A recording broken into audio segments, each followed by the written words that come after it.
Hello, BookTube, and welcome back to Shorty September 2025. Great BookTube event. I'll try to remember to link the co-hosts or the inventors down below. I didn't last time, but I'll try to remember to do that this time. It's a BookTube event looking at shorter works. So it's the opposite of March of the Mammoths, where we're looking at books that are fewer than 200 pages. And knocking some of those off our list. If you've had a short book on your long list for a long time, now's the time to knock it off. And I love this event. I've talked to a lot of people who say, why on earth would you love this? You read so fast, you're over with these things before you start them. You've said many times before you love the feeling of getting lost in a book, and it doesn't happen in a short book. That's true. But short books have their own appeal. They have their own punch to them. So I thought I'd do, as many Shorty Septembers as I can. And today we're going back to 1955 for a massive bestseller. It is A Night to Remember by Walter Lord.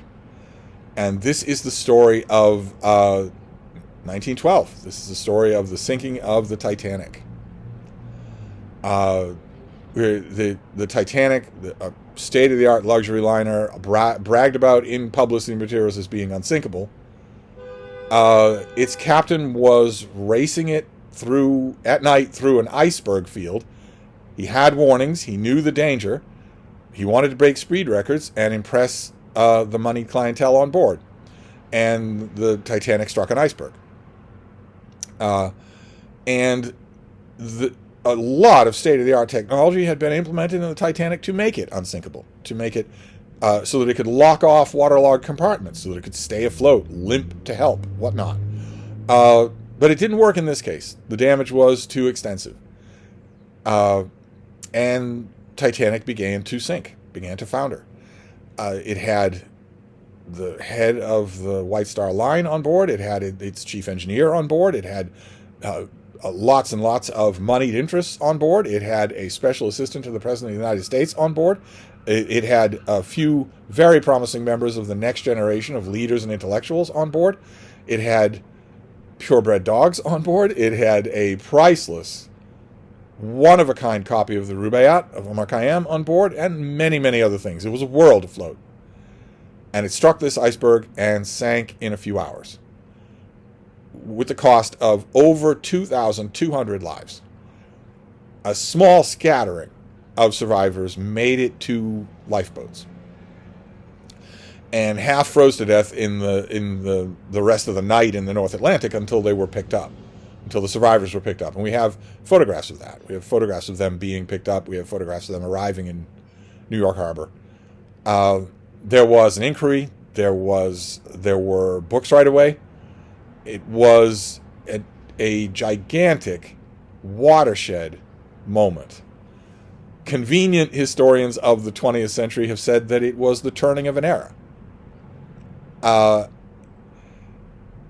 From the Gilded Age of unself-conscious, conspicuous opulence to something else. That maybe that iceberg striking, the Titanic striking that iceberg, was a sign that other things were coming. And of course, that's the benefit of hindsight, right? Because 1912, that's the benefit of hindsight. The 20th century was just poised to start in horrible, horrible earnest. In just a few years, the First World War would start. And then the influenza epidemic. And then a brief, faint return to a kind of heedless opulence. And then the Great Depression and our modern era. Constant war footing. World War II. A military conflagration, the like of which had never been seen in human history. And everything that followed. There's a feeling with the Titanic of lost innocence. And Walter Lord loved that story from an early age. He was in love with the idea of that story. There had been other Titanic accounts, other histories, but not really in his lifetime. Not in any kind of major public way.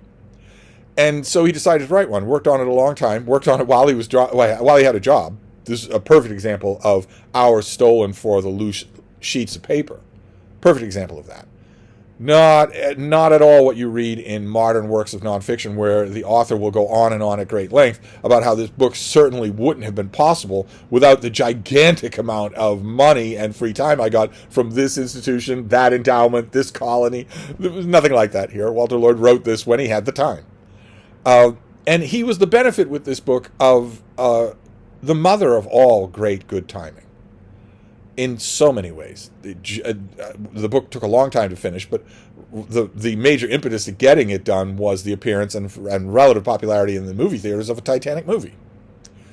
Those of you who were born in the 21st century are thinking there was only ever one Titanic movie. No, no, there wasn't. It was a hell of a movie that you're thinking of, but it wasn't the only one by any means. And there was also a major exhibit. So by the time this book was announced and was in the circulars for publishers, Titanic was kind of in the minds of people, just a bit. People remembering, hey, oh, that's right, there's a great story attached to that, one of the greatest stories of them all. And Walter Lord also had the benefit here, in terms of good timing, of having a bounty of survivors to question. He questioned dozens of them and interviewed them thoroughly in order to reconstruct not so much the night as their remembrance of the night. And famously, some of their remembrances are drastically at odds with each other. He does reconstruct the night in this book. He decided to do it in a very passionate way. It's good. It's a really good account of the Titanic. It's building, all the hoopla, the launching, the several bad omens at the launching. Those of you who are nautically inclined will know that all seagoing people take omens very seriously. It's nonsense because there's no supernatural, but they do anyway. I did when I was a seagoing person. They take omens very seriously, and the Titanic's launch had a dozen of them. There were one worse than the other. Lord examines all of that. He researches all of it, tries to piece together what really happened and what order, but those survivor accounts imbue the work. It is incredibly page-turning. Far more readable than far more historically based analyses of the history of the Titanic that have come since. This is still an amazing, amazing reading experience. And the popularity just kept right on going after that. It came out at just the right time. 1955 was just the right time. The 1955 was really the kickoff of the 50s. It was when you could go to a bookstore and buy a book, when the long shadow of the war was well and truly over, and prosperity was starting to perkle up in every house in every suburb. Also, that good timing, that good luck came almost immediately on the door, on the footsteps of publication here. Because the book was, oh God, it was so popular. It was on what we would consider the New York Times bestseller list forever. It sold thousands and thousands and thousands of copies. It was adopted by every literary guild in the country. It was a Book of the Month Club. It was Reader's Digest, when that meant a huge pot of money. And talk about pot of money, the paperback deal for this was through the roof. And every single one of those was an extra paycheck or a series of paychecks in Walter Lord's pocket. So this was a genuine phenom. And unlike a lot of, it's just 180 pages. If you cut out the annex, the appendices and whatnot, it's just 180 pages. You can read it in one sitting. You'll definitely want to. You'll definitely want to. Because it is full of moments, actually moments that you'll recognize because they were pilfered by later movie makers of the Titanic story. Like, for instance, this one. The Louis Quinze lounge with its big fireplace was silent and empty. The Palm Court was equally deserted. One passerby found it hard to believe that just 4 hours ago it was filled with exquisitely dressed ladies and gentlemen, sipping after-dinner coffee, listening to chamber music by the same men who now played gay songs on the boat deck above. The smoking room was not completely empty. When a steward looked in at 2:10 in the morning, he was surprised to see Thomas Andrews, the chief designer of the Titanic, standing all alone in the room. Andrew's life belt lay carelessly across the green cloth top of the card table. He does not have his life belt on, and he doesn't plan to put it on. His arms were folded over his chest. His look was stunned. All his drive and energy were gone. A moment of awed silence, and the steward timidly broke in, "Aren't you going to try for it, Mr. Andrews?" There was no answer, not even a trace that he had heard. The builder of the Titanic merely stared aft. On the mahogany-paneled wall facing him hung a large painting called "The Approach of the New World." So you see, if you were thinking that those kind of ironies were the sole invention of James Cameron in his gigantically successful movie Titanic, you were wrong. He studied this book like the Bible. 1,000,000 people in Hollywood did. The minute this thing became a bestseller, every Hollywood agent, producer, pitcher of them all was saying, "Good God, you've got to make a movie out of this." And most of them said, well, it couldn't possibly be done. It couldn't. The special effects alone would beggar the whole industry. They would bankrupt the studio. It turns out that's not true.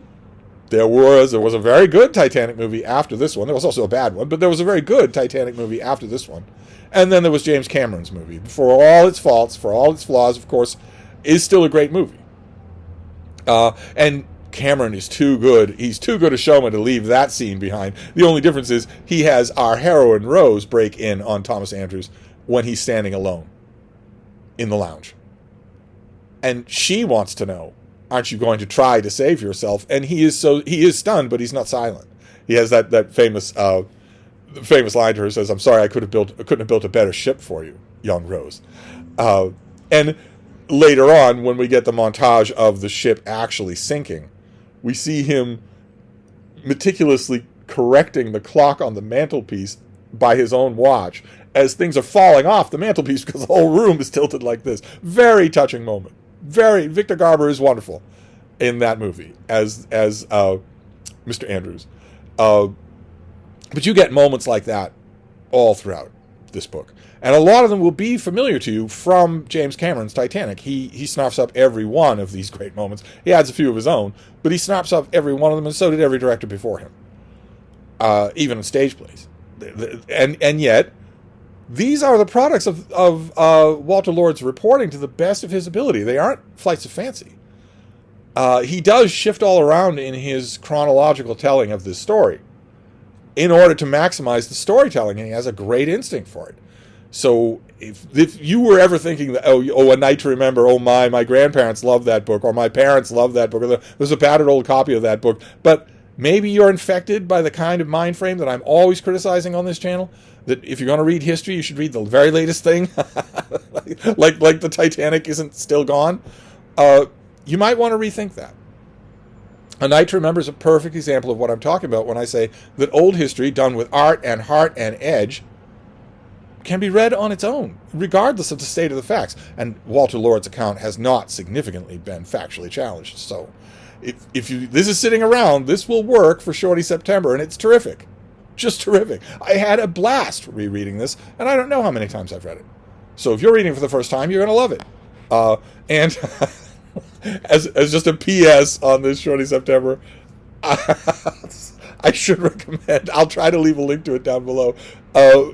Saturday Night Live had a bit where the Weekend Update had on as a guest the iceberg that sank the Titanic, and it's hilarious. It's just hilarious.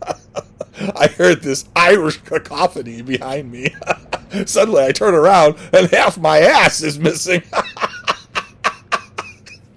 I'll try to leave a link to it down below, because not all of you are going to be subjected to it here at Hyde Cottage, and it's truly wonderful. So anyway, this is great. To get back to the subject, this is great. You absolutely should read it.